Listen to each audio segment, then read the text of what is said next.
Babala sa mga mahilig kumunik sa mga public Wi-Fi. Magdoble ingat dahil pwede raw kayong mabiktima ng mga hacker, ayon sa isang tech expert. Tulad na lang ng nangyari sa cellphone ng isang user na nakontrol ng iba at sinubukan pa siyang kunan ng litrato. May report si Mark Salazar. Ayun, parang may gumagalaw. Nasa camera siya. Tinatry kanyang picturean. Para for Face ID. Sa videong ito, makikitang kusang gumagalaw ang home screen ng cellphone kahit hindi pinipindot at tinangkapang magpicture. Sa hindi malamang dahilan, bigla raw hindi makontrol ng uploader ng video ang kanyang smartphone. Ayaw ma-off eh. Nag-ano yung... Ayun, parang may gumagalaw. Ayun siya, oh. Kahit hard reset, ayaw. Hindi ko alam paano eh. Hala? Siya yung nakapindot niyan, yung tatlo? Kasi ayaw. Oo nga, ayaw. Kailangan mo na siya malobat. Paano? Bakit ayaw na ng Face ID? I think binago niya yung password ko eh. Tingin ng kanyang kaibigan, baka na-hack ang phone dahil sa pag-connect niya sa public Wi-Fi. Matagal na raw kasing nagtatrabaho sa office sharing space at gumagamit ng non-personal Wi-Fi ang uploader. Lalo siyang kinabahan dahil nasa phone ang mga online banking app niya. Mabuti na lang tumigil ito. Nang isumbong niya sa customer service ng cellphone manufacturer, kinumpirma nilang na-hack nga ang kanyang cellphone. May nag-remote access nga talaga nung phone ko. Yung solid gray circle, yun, kinonfirm naman nila na iba nga yun sa assistive touch. Parang tinawag nila itong pointer na lumalabas pag nakakonect yung device mo sa isa pang device at pwedeng yung kabilang device yung magkocontrol nung isa pang device. Ayon sa mga eksperto, mababa ang security encryption sa mga public Wi-Fi. Kaya pwede itong samantalahin ng mga hacker para pasukin ang inyong device at kumuha ng mga sensitibong impormasyon. Karaniwan daw, hindi nakikita ang mismong panghahak. Kung ako yung hacker, dapat hindi pwedeng malaman ng victim ko na ina-access ko na pala yung device niya, na na-access ko na pala yung data niya. Kaya dapat daw mag-ingat sa pag-connect sa mga free Wi-Fi at mainam din gumamit ng data encryption services tulad ng VPN o Virtual Private Network. Connect ka sa isang server na siya yung mag-encrypt ng data mo. Parang magdagdag ng isang additional layer. Pero kahit pa private connection ang gamit, pwede pa rin daw ma-hack sa pagda-download ng kung ano-anong app o file, lalo na yung wala sa App o Play Store. At pag-click ng kung ano-anong link, payo pa ng mga eksperto, ugaliin ang pagpapalit ng password ng inyong accounts. Mark Salazar, nagbabalita para sa GMA Integrated News. May nakaambang taas presyo sa petrolyo sa susunod na linggo. Ayon kay DOE Oil Industry Management Bureau Director Rino Abad, humigit kumulang piso ang posibleng taas presyo sa kada litro ng gasolina. Humigit kumulang 50 centavos naman sa kerosene. Hindi pa masabi ni Abad kung may paggalaw sa presyo ng diesel. Ayon naman sa isang oil industry source, posibleng may dagdag presyo sa gasolina na hanggang 1 peso and 20 centavos. 10 hanggang 20 centavos naman ang tinatansyang dagdag o bawas sa kada litro ng diesel.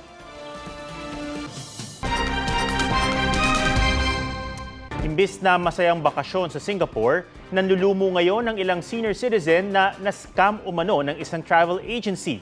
Yan at iba pa sa Spot Report ni Tina Panganiban Perez. Ngayon sana ang Singapore trip ng senior citizen na si Lizelle kasama ang mga dating classmate niya sa high school. Pero napurnada ito nang hindi na mag-reply ang travel agency na Lakbay Kaylee Travel and Tours. Mahigit 20,000 pesos kada tao ang binayaran nila para sa 4 days and 3 nights Singapore tour na may round-trip airfare at airport pickup. It's very enticing. Ang package po nila is 5+1. Mababa po siya. Ang agency, pinasara na pala ng munisipyo dahil sa mga nauna ng reklamo. Nitong August 10, nag-post ang agency sa kanilang Facebook page. Patuloy raw nilang pinoproseso ang mga rebooking at pag-refund kahit na ipinasara na ang kanilang opisina. Hindi po namin pinulot yung pera namin. Ang gusto lang po namin ay ma-enjoy ang buhay namin. Mga senior na po kami. Buong buhay po namin, kami po ay nagpakahirap magtrabaho. kami po ay nag-ipon ng gusto. Sa ngayon po, ngayon po meron na kaming time para mag-enjoy naman po sa buhay namin. Pagkabukas ng cold storage facility na yan sa Navotas, bulok na mga galunggong ang tumambad sa mga otoridad. Expired na smuggled items din ang nakita sa 13 pang pasilidad na ininspeksyon. Ang karne ng baka at manok, 2022 pa raw expired. Nasa 87 million pesos ang halaga ng nakumpiskang mahigit 300,000 kilo ng mga bulok na karne, prutas at isda.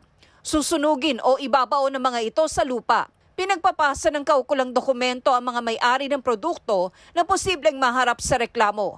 Inaalam din kung may nilabag ang may-ari ng pasilidad. Sinusubukan pang kunin ang pahayag nila. Gamit ang Jolen gun, binaril ng isang lalaki sa General Santos City ang aso ng kanyang kapitbahay. Sa x-ray result, makikita pa ang Jolen sa loob ng katawan ng aso. Depensa ng suspect, kinukuha ng aso ang itlog ng kanyang mga itik. Ayon sa may-ari ng aso, pangalawang beses nang binaril ng suspect ang aso. Naaresto na ang suspect. Hindi naman mapaoperahan ang aso dahil sa kakulangan ng pera. Tina Panganiban Perez, nagbabalita para sa GMA Integrated News.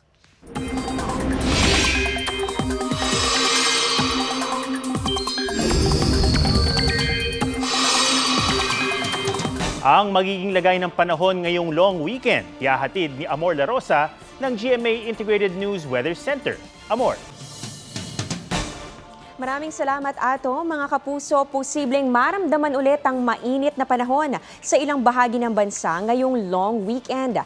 Ayon po sa Pag-asa, maaaring pinakamataas ang heat index na maranasan dito sa Daet, Camarines Norte. Yan po ay posibleng umabot na 44 to 45 degrees Celsius. Hanggang 43 degrees Celsius naman ang inaasahan sa Apari, Cagayan, ganun din sa Naiya sa Pasay, at ganun din dito sa Calapan, Oriental Mindoro, habang 42 degrees Celsius naman sa Infanta, Quezon. Pero mga kapuso, may tsansa pa rin po ng ulan dahil po sa hanging habagat, localized thunderstorms at ganun din sa trough o yung extension ng isang low pressure area na nasa labas naman yan ng Philippine Area of Responsibility. Sa datos ng Metro Weather, halos buong bansa ang uulanin bukas ng hapon. Merong mga malalakas na ulan dito yan sa Ilocos Region, Pangasinan, pati na rin sa Cagayan Valley, Calabarzon at maging dito sa probinsya ng Palawan.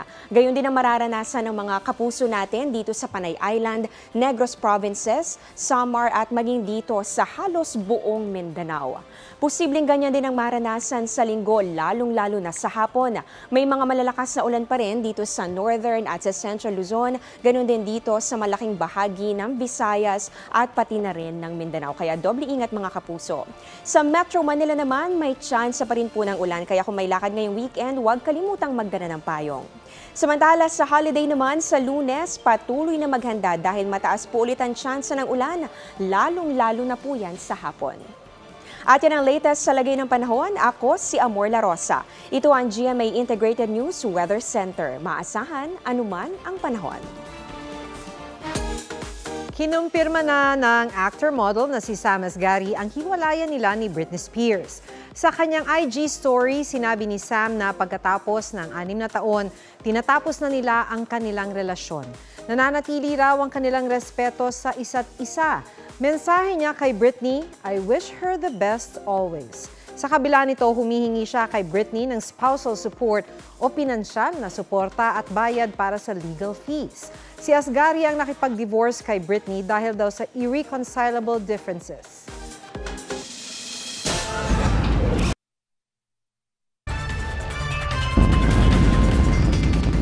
Nagbuga ng apoy ang makina ng eroplanong yan habang nasa ere sa Houston sa Amerika. Nangyari yan nilang sandali lang matapos itong mag-take off. Napilitan bumalik sa airport ang eroplano para mag-emergency landing. Ayon sa Southwest Airlines, nagkaroon ng mechanical issue ang eroplano. Iimbestigahan na ito ng Federal Aviation Administration. Wala namang napaulat na nasaktan sa nangyari. Bibisita sa Pilipinas ngayong Setyembre ang Prime Minister ng Australia na si Anthony Albanese. Yan ang ibinalita ni Australian Ambassador to the Philippines, HKU, sa pagbisita niya sa Kapuso Network. Makikipagpulong daw si Prime Minister Albanese kay Pangulong Bongbong Marcos. Inaasahang lalagda sila ng mga kasunduan na magpapatibay sa ugnayan ng Pilipinas at Australia. Sa harap ng mga opisyal ng GMA Network sa pangunguna ni GMA Network Incorporated Chairman and CEO Attorney Felipe L. Gozon, binigyang diin ng ambassador ang mahalagang papel ng media sa paghahatid ng balita. Dumalo rin sa pulong sina GMA President and CEO Gilberto Duavit Jr., EVP and CFO Felipe S. Yalong, GMA Network SVP Attorney Annette Gozon Valdez, SVP and Head GMA Integrated News, Regional TV and Synergy Oliver Victor B. Amoroso at GMA Vice President Angela Javier Cruz. Binisita rin ni Ambassador Yu ang newsroom ng GMA Integrated News. We need media to also project to the citizens and the listeners the importance of having rules-based order to ensure we can achieve stable, peaceful and prosperous region. We are prepared to help the Australian government and the embassy, especially in the forthcoming visit of their Prime Minister with our President. Our job is to propagate the news, give information to the public. Tungkol sa babaeng may pinagdaraanan ng breakup, ang bagong music video ni Twice member Gio. Habang ang 17 member na si S-Coops na-injure raw habang nasa shoot. May report si Katati Bayan. It's out and it's good! Nirelease na ang solo debut single ni Gio na Killing Me Good. Pinakita ng Twice member sa music video ang kwento ng babaeng may pinagdadaan ng breakup at mga alaala ng kanilang relasyon.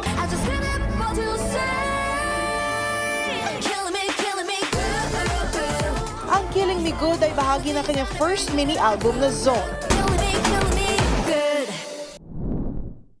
Nagkaroon ng knee injury ang 17 member na si S-Coops habang naglalaro ng ball game para sa isang content. Ayon sa kanyang management, nangyari ito noong August 10 at agad namang nadala sa ospital si S-Coops. Sasailalim siya sa surgery. Mensahe naman ni S-Coops agad siyang magpapagaling to show good performance para sa Karats. Nagain naman ng criminal complaint ng K-pop girl group na 50-50 laban sa CEO ng kanilang agency na Attract. Ayon sa legal representative ng grupo, ginamit umano ng CEO ang kinita ng grupo para bayaran ang sarili niyang utang. Nauna nang nag-file ang members ng suspension ng kanilang kontrata sa agency noong June. Pero ipagpapatuloy ang pagdinig ngayong Agosto matapos tumanggi sa negosasyon ang girl group. Katati Bayan nagbabalita para sa GMA Integrated News.